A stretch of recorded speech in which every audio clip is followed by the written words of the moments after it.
Are you looking for a personalized Moroccan experience? Merhaba, and welcome to Destinations Morocco. I am your host, Azadine El Mustaki. Our family-run company crafts private and small group tours to my beautiful homeland. We encourage you to choose your own adventure. Let us know what you would like to see, what you would like to do, and how you would like to experience it.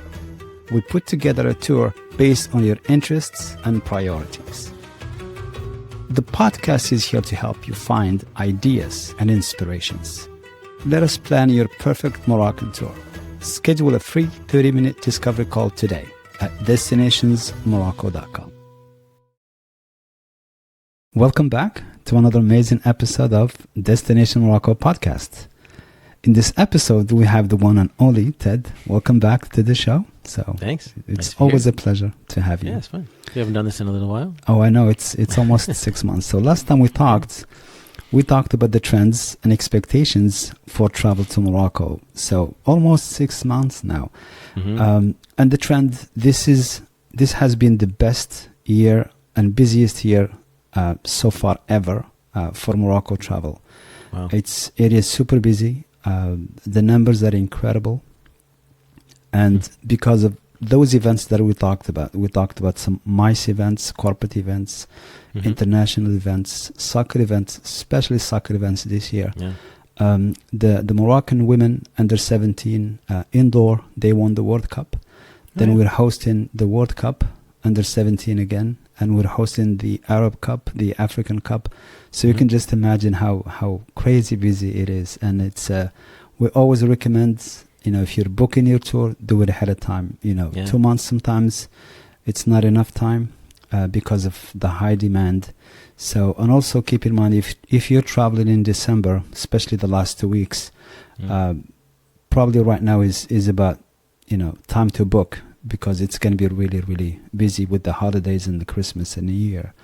So in this episode, we'll talk a little bit about those updates, and then we'll talk about Destination Morocco magazine that is going to be coming out in a few weeks, and then who is Destinations Morocco Tours for, or Destinations Morocco for? I saw something in the news. It might have been CNN last week. Have you heard about this massive football stadium, soccer stadium they're building outside of Casablanca for the world, like the Men's World Cup, I guess, but they'll host other tournaments. But it's like a whole city they're building or something. It really is. Have you heard much about it? Yes, because when you talk about the World Cup, which is going to be a joint venture between Morocco, Spain, and Portugal, that's going to be happening in 2023. And then before it, another major soccer event, which is 2029 also. And then now, which is happening right now, 2025. So everything is really, really being built up to the World Cup in 2023. So there are new stadiums that are built everywhere. And Casablanca, as we all know, it's the biggest city in Morocco. It's the economy hub of Morocco. So when they do something, they do it really, really big. So it's going to be phenomenal. It's going to be incredible. So... yeah, like they're pitching, they'll try to get like the final match there. I think I saw it's going to be the biggest football stadium in the world. Absolutely. It is massive, yes. Yeah, and I saw something else the other day too on one of the travel websites. We always hear about the big cities, Casablanca, Marrakesh, and Fez, and so on. But this is something different, and I didn't know much about it. It's a city, I guess a city or even a town. It's called Taroudant. Taroudant, yes. And do you know much about that? They call it the Little Marrakesh. Yeah, it is. It's very similar to Marrakesh. It's so funny because when you look at the downtown and the souks, it's like a copy paste of Marrakesh. And the funny thing, you mentioned it, because when we talk about Marrakesh is known for certain things like Tangier, like Dqa Marrakechia. But Dqa Marrakechia really originated from Taroudant versus Marrakesh. In Marrakesh, they just put their own twist into it. So, but it's a beautiful, beautiful city. Mm-hmm. Yeah, it's not. I'll share here where people watching, they can see where it is. Taroudant. There we go. Zooming in. So that is not on the coast. It's inland. It's kind of in the mountains, I guess. The foothills of the mountains. Yes. Marrakesh is up here, and it's kind of southwest of Marrakesh, but over the mountains, and then it's due west from there to the coast at Agadir. So, yes. do you think that's the kind of place that will be added more to the tourist itineraries, or that's easy to add, especially for you guys? That's a really good question. I just want to give a little bit of history, a little bit of different way of looking at things. So if we talk about itineraries and we talk about the US market, the Canada market, they're almost similar. A lot of people, what they are familiar with is what we create. Because this is one of our really biggest concern, because all the itineraries that all the tour operators in the US that create, they represent 10% of really what you can see in Morocco. So what I'm saying is, a lot of people, when they are not familiar with the city, they're not going to go and visit it. Perfect example is Ait bin Haddou. If, let's say, I've said this many times, there are really more important sites than Ait bin Haddou, in my opinion, respectfully. They're worth visiting, so many of them.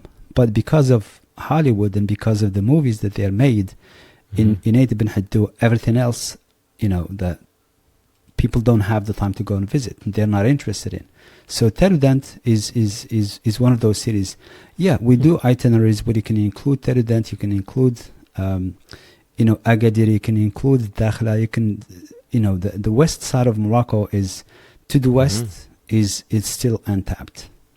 Yeah, it seems that way. Yeah, because, you ask somebody about Morocco, oh yeah, I've been. Then you ask them, where have you been? They'll say, well, I've been to Marrakesh, I loved it. Fas is amazing, but they're not going to mention anything on the west coast, on the west side of Morocco. So those are really more known to us, the locals, than the west, if you will. When I talk about the west, I specifically talk about the US market and the Canadian market. Now, when we talk about Europe, Europeans are very different. Europeans, they and I'm not exaggerating, they probably know Morocco better than I do. They've traveled Morocco better than I do, and I'm being very honest. Easy, Yeah, so, and in the West, again, because what the media shows, because what the big tour operators show and sell, it's easier for them because they're well-known cities versus, I'm going to go to something that is unknown, then I'm going to have to spend some money, advertising, making it known, making people familiar with it, get used to it, and so forth. So it's just almost not worth it for them. But those places are absolutely worth visit. And we do have itineraries that include that part of Morocco. You're talking about Terudant, you're talking about, Agadir. And Agadir, it's a coastal city. You can do a tour that connects, you from Essaouira to Agadir, and in the middle, Taghazout, you can stay in, it's a small coastal area, well known for surfing and stuff like that. So there's so many things.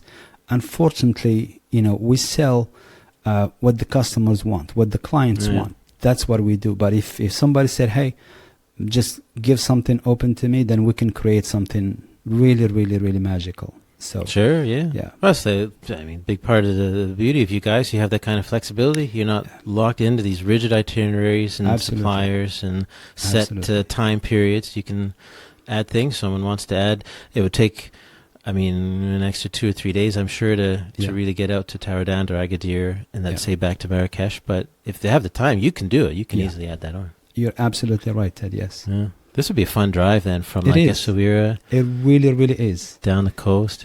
Wow. Yeah, then you go, yes. Look at that, right on the coast. It's that side of Morocco is beyond beautiful and incredible.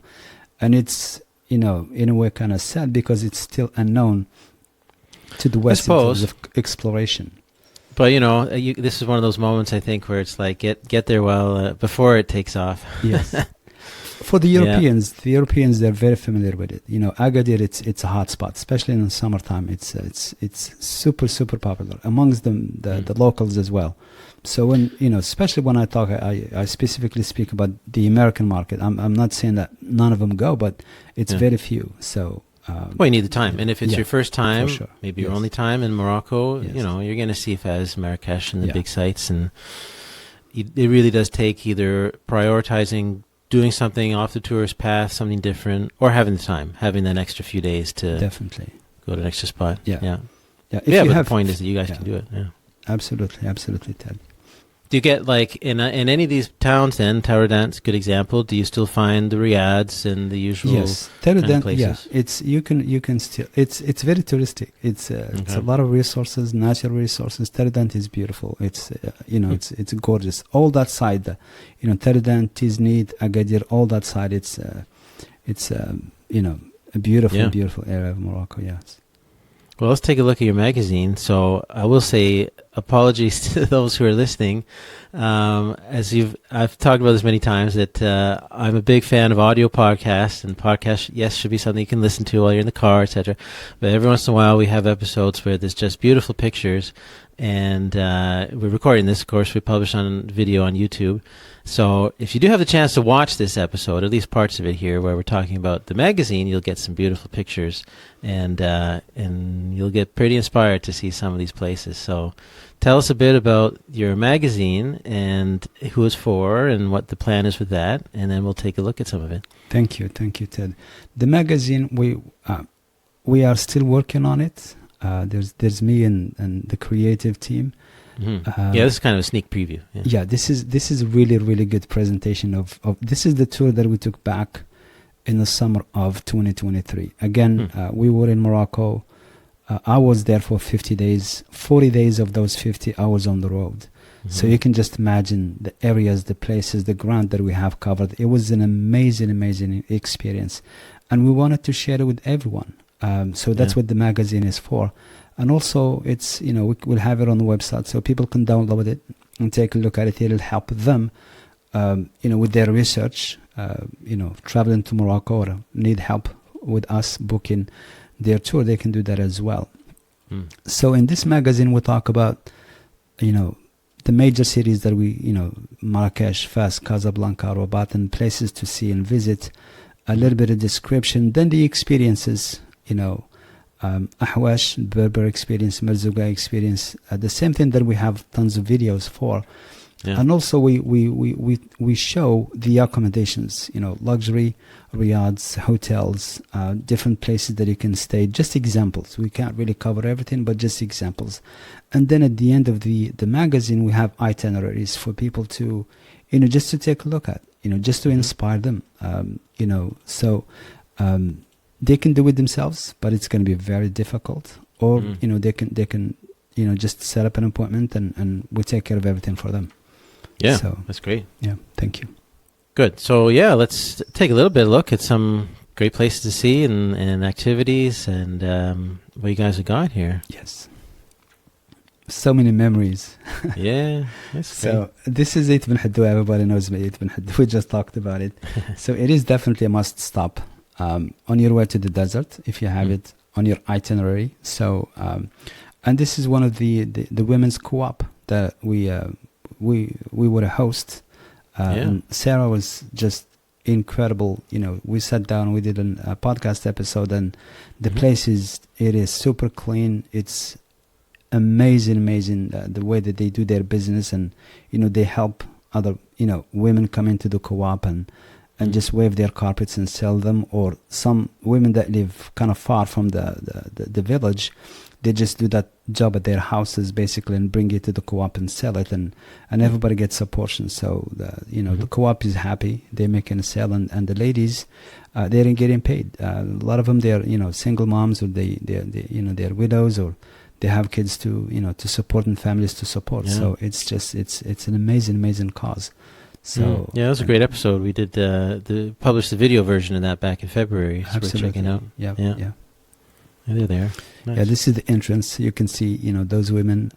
It's just the amazing work that they do day in and day out. It's just really, really incredible. Yeah. Here's some of Casablanca. Oh, this is Casablanca. Oh my goodness. Yes, I remember. We met with Khalil, and Khalil, I remember he came from the pilgrimage, the Hajj pilgrimage. Right. Which is, he was super busy and he made the time to come and see us. Oh yeah, that's right. And we were very grateful. And again, if you look at this picture, that's Max, with Jamie, their visit to Casablanca Mosque a couple of years ago. And you can see, the mosque is a must see. I mean, the inside is it looks beyond beautiful, beyond incredible. So normally the visit will take about, depending, probably an average of 45 minutes. But also keep in mind, when you go to the mosque, the outside, there's no fees. You can just do the outside, which is still incredible.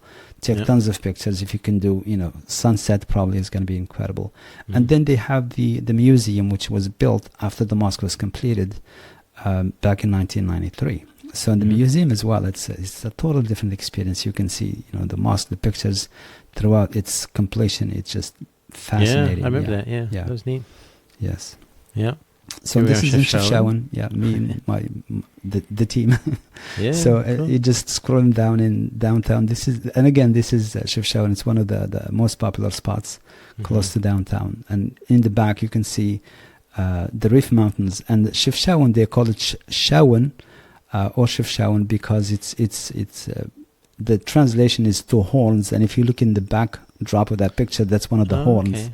Right. In the second picture, actually, the one in down the, here, the yeah. yes, that one, that one, and then it's basically it's two horns, and that's what the Chaouen means. So on the one on top, this was taken with Dr. Stewart and his family when they came to visit. This is when when Morocco was just opened right after the pandemic, and this is very early in the morning, just so quiet picture, beautiful. Sun, and it's amazing. Yeah.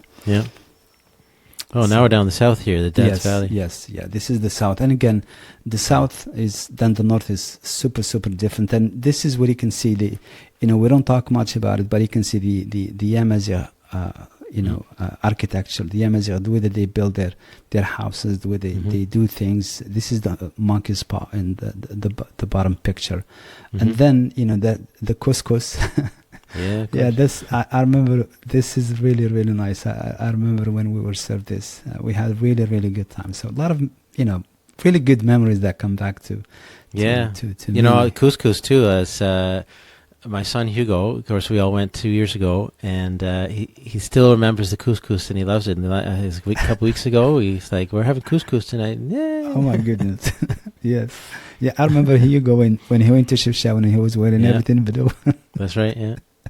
That was good timing because, I suppose we could have done it in Marrakesh because now he's switched his favorite color to red. Oh my goodness! Yeah, I am with the red. I'm Marrakesh too, so yeah, awesome. So nice. This is a Sawara. This is the top picture. Basically, this is where the if you guys remember Game of Thrones, this is one of the spots that they have filmed it, and then some of it shows Saqqara, which is just a little bit down.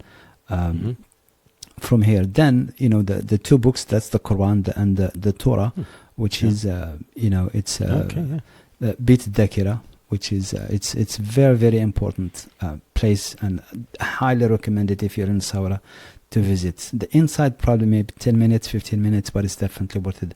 And this is right in the market in Sawara as well. You can see Sawara, it's a very hip city. There's Gnawa music. That's the hub of Gnawa music. Entertainment, you can see a little bit of mixed cultures, diversity. It's incredible. So it's Sawara, really everything goes really. And now we jump into Fas, and this is one of the largest tanneries in Africa, if you would. That's a great picture. The leather from here goes it's sent globally everywhere. So if you're wearing some leather, probably it has come from here, that it's made in Morocco. And I believe this picture, it was taken again with Dr. Stewart and his family when they visited Fez. Yes. Yeah. There's all kinds of handiwork and craftswork in Fez that they make. It's amazing. So, and again, when you're looking for architecture, we're looking for history, when you're looking for adventure, we have it all. The magazine really covers literally everything that you can think of in Morocco. And again, this is Fas, Bab Jaloud. And the funny thing is, I really never paid attention to this, but if you look at, this is it's blue on this side, but if you go inside the gate and you turn around, it's going to look that it's green. So green is the Islam color piece. And then the blue is actually the city's color. So it's just fascinating. Just small things that no one really would pay attention to. And again, that was with Dr. Stewart and his family. And the top one here, we are also in Fez. And, the Madrasa Bouananiya, sometimes in the tours there's Madrasa Bouananiya in Fez, there's in Meknes, then there's Moulay Yusuf in Marrakesh, and they all kind of look the same. So if we do one in Fez, we'll probably skip the other ones because they are similar. Then you'll get to do some other things and experiences. Then right before the picture where you showed, all the tanneries and everything, you see the middle picture. that leather stuff. Oh, That's the door to get to those tanneries. So right. yeah, that's the door you get to. So when you go through that door, you'll see it's completely different sight. It's just incredible. So yeah, and then here it's the Medina Fez. It looks a little bit, quiet and slow. So one thing about Fez, if Fez still holds one of the oldest, traditions in Morocco. Normally, all the shops used to close in the afternoon. On Friday, because Friday is considered a religious holiday in Morocco. But now, because of the tourism, because of everything, it has changed. So many cities, they open their shops and their stores. Fez is still kind of holding that tradition most of the parts. So a lot of places may not open after the midday prayers. Do they close then for the rest of the day? Yes, they do close for the rest of the day. But again, it's changing. So yeah. Oh, interesting. Okay, here and we then are, Marrakesh. This is the Red City. It's me and Hugo. Yeah. And again, Marrakesh is it's beyond incredible. It's been on the top destination to visit, top 3, I would say, probably in the last 5-10 years. So these are some of the places that we highly recommend. You have to see these places if you're in Marrakesh. So, yeah.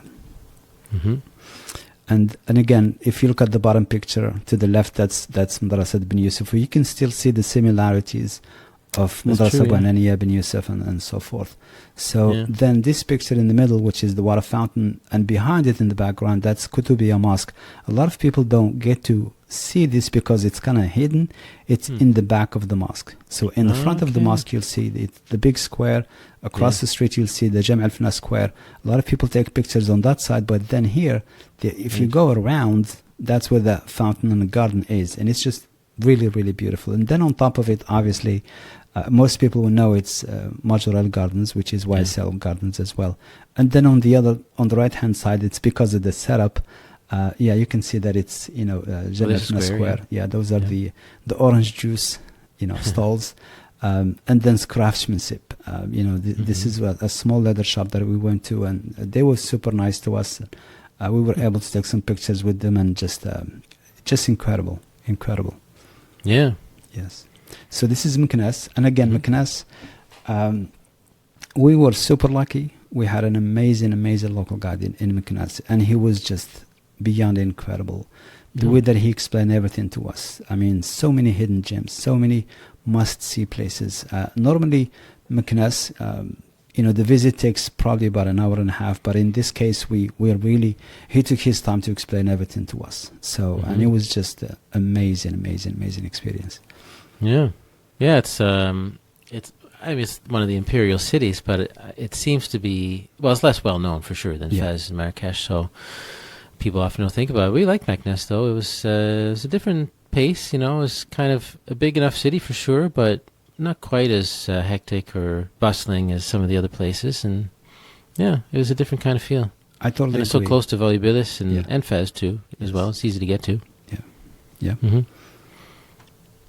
All right, let's see a bit of the desert now, Merzouga. Yes, this is what a lot of people go to Morocco to visit Merzouga, the desert. But I think Morocco, there's so many reasons to go to visit.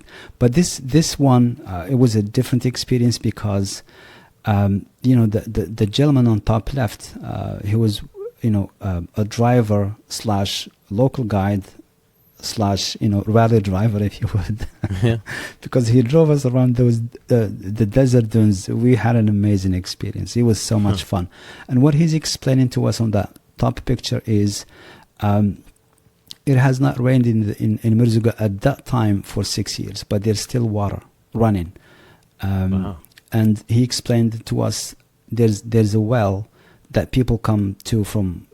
The nearest city is 50 kilometers, which is about maybe 70 miles away. So people come in, they get the water from that well, and they go, and even people from Merzouga, they do the same thing. And it's fresh water.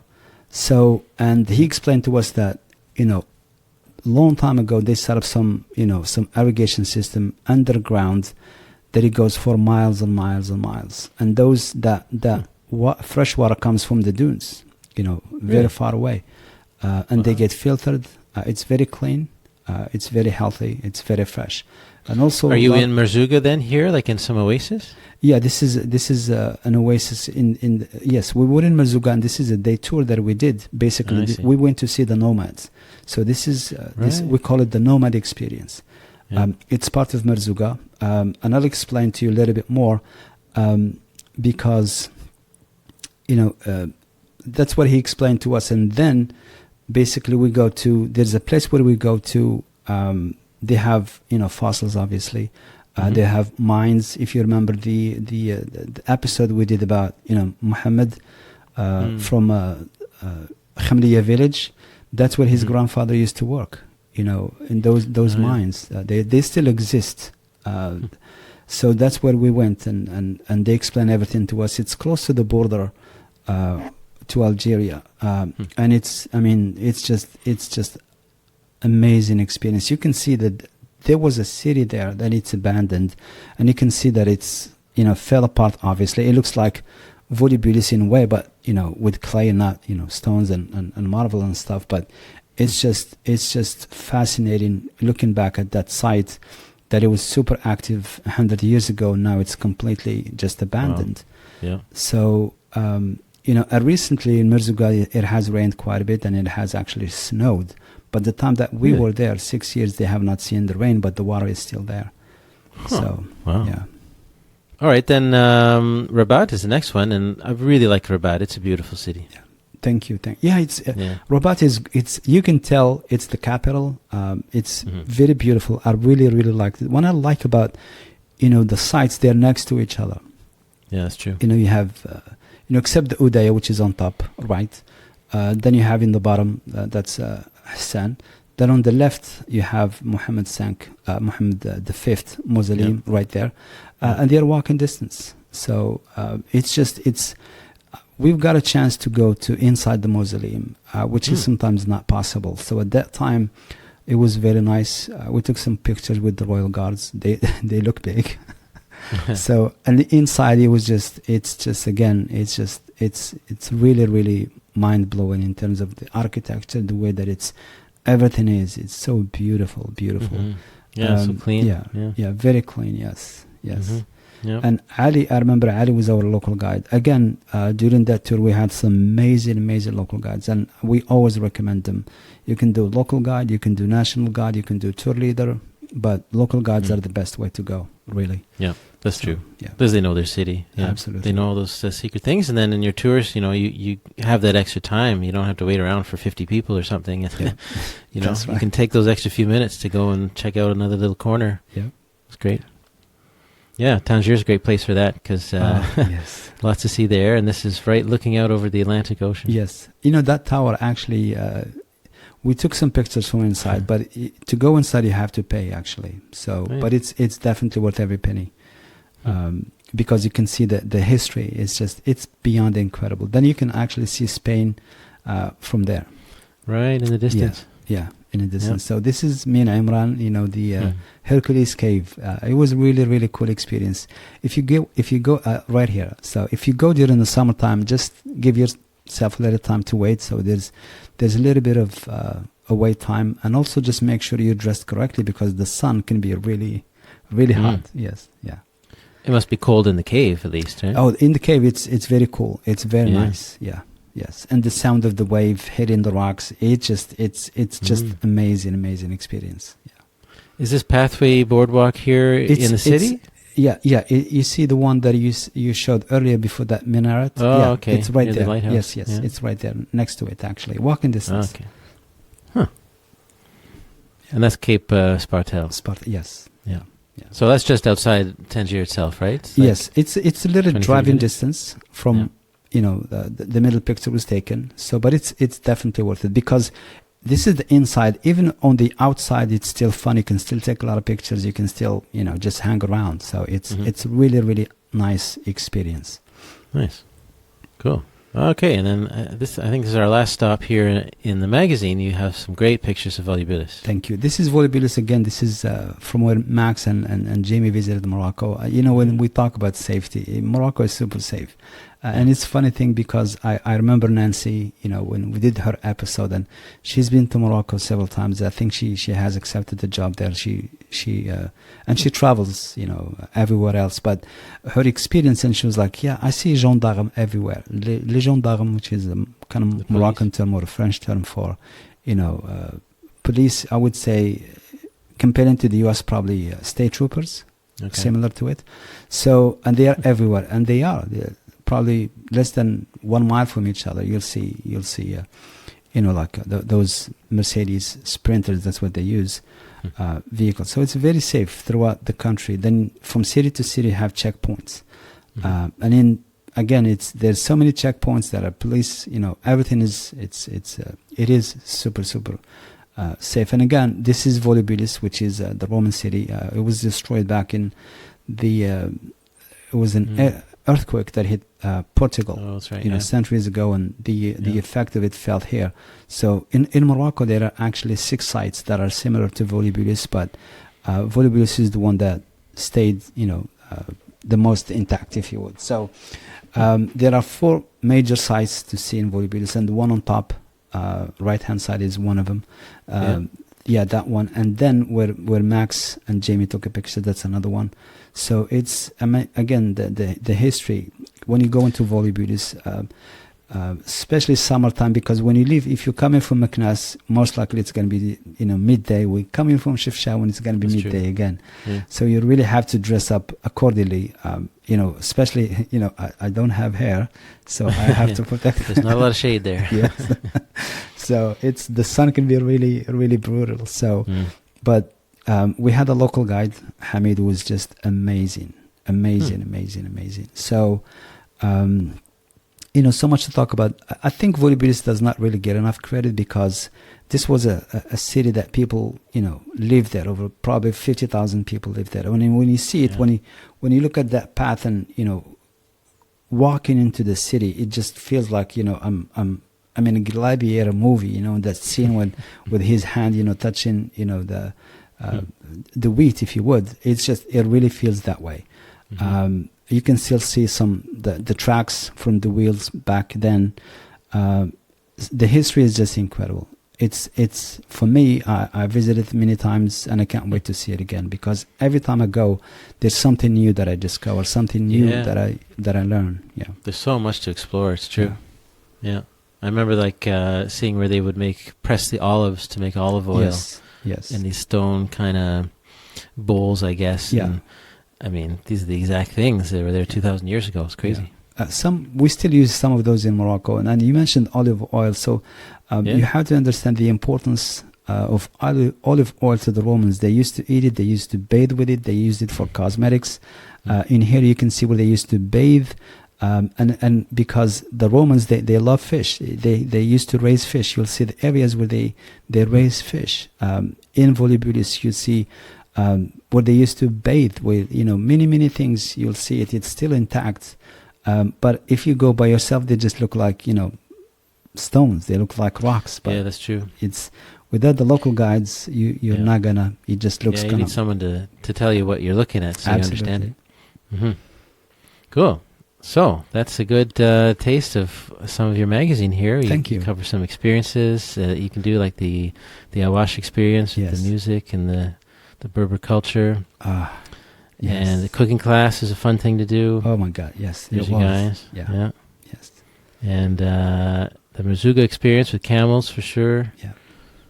And sleeping in the desert is incredible, and these beautiful fancy tents that you get, and, beautiful food, and it's like the fire pits and the circle there, and then you got the guys come out playing some music in the evening, and you're under the full moon if you're lucky. It's pretty neat experience to do that.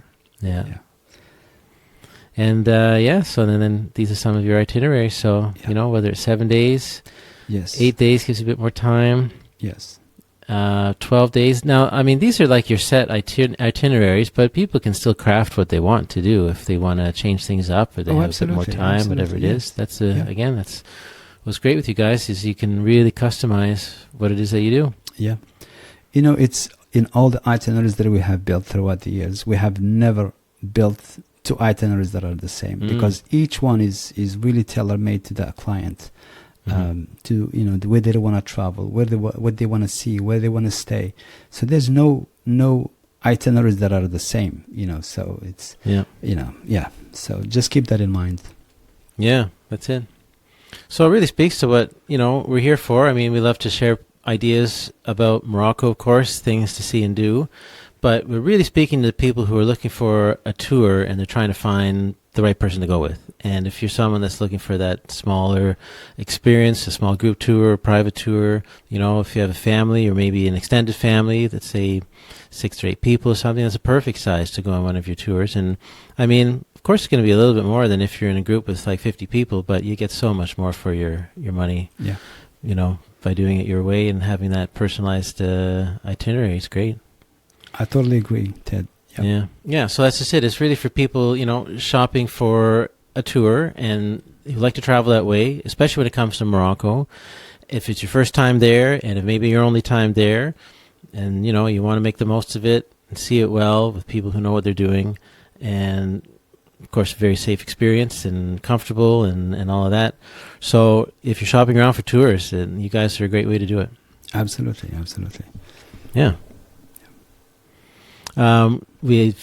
People may notice that your logo's changed a little bit in terms of still Destinations Morocco, but there's a DMC. So if people are curious about what that stands for, yes, we have changed it because we didn't want to create a confusion, especially in the B2B space. We are considered a tour operator in Morocco or travel agency because we handle travel, but in the US, because we are based in the US. But when you say I'm a travel agent or travel agency, and I'm trying to reach out to B2B or travel agents or travel agencies, they say, well, I'm a travel agent as well. So, and I can do Morocco and sell Morocco too. So that's why, it took me some time. Then we changed it to tour operator, and then tour operator. It's good, but it was creating again a little bit of confusion. So which we did, we looked into the B2C, the B2B, and what do we do? They consider it DMC, which is a destination management company. So when you say to an agency or travel agent, let's say we meet at a conference and show and stuff, I'm a DMC, they're not going to ask you questions because they know exactly what that is. But if you say I'm a travel agent, there's like, oh, nice to meet you. Who's your host agency, for example? Oh, no, I'm a tour operator. So it's kind of confusing. So that's just to differentiate ourselves in the B2B market, if you would. So when we meet people, it's easier for them to understand what we do. If we say Destinations Morocco, we are a DMC, then they know that you're managing the travel for that destination, which is Morocco. Which is very simple. Now the B2C is totally different. It doesn't really matter to them because they just know that you can help them book their tour. Right. So whether we say travel agent or agency or tour operator, DMC, it doesn't matter. They know we do Morocco and that's it. Yeah, I see. Yeah. So everyone watching, listening, then you're still a tour company. I mean, that's what you do. But it does help to position you, I guess, a little different within the industry. And you guys are a small company, of course. That's the whole point. It's a family company, and that's part of what gives you that flexibility. You can customize things. So, just figuring out how you fit in that grand picture. And as I say, Morocco is getting busier and busier. So, now's the time to go. Absolutely. Yeah. Good. Well, it's been nice to catch up and see some beautiful pictures. Brings back lots of great memories. Oh, for sure, yes. And we'd love to see some more people go and create your own memories. Absolutely. It's a beautiful, beautiful country. Thank you, Ted. Yeah. So I'll see you again next time. Thank you so much. Thank you for joining me on Destination Morocco podcast today. I truly hope this episode brought you a little closer to the heart and soul of Morocco. And remember, the stories and sounds you hear on the podcast are just the beginning. If you're feeling inspired and ready to experience Morocco's incredible culture, breathtaking landscapes, and genuine hospitality firsthand, let Destinations Morocco create your unique, personalized journey.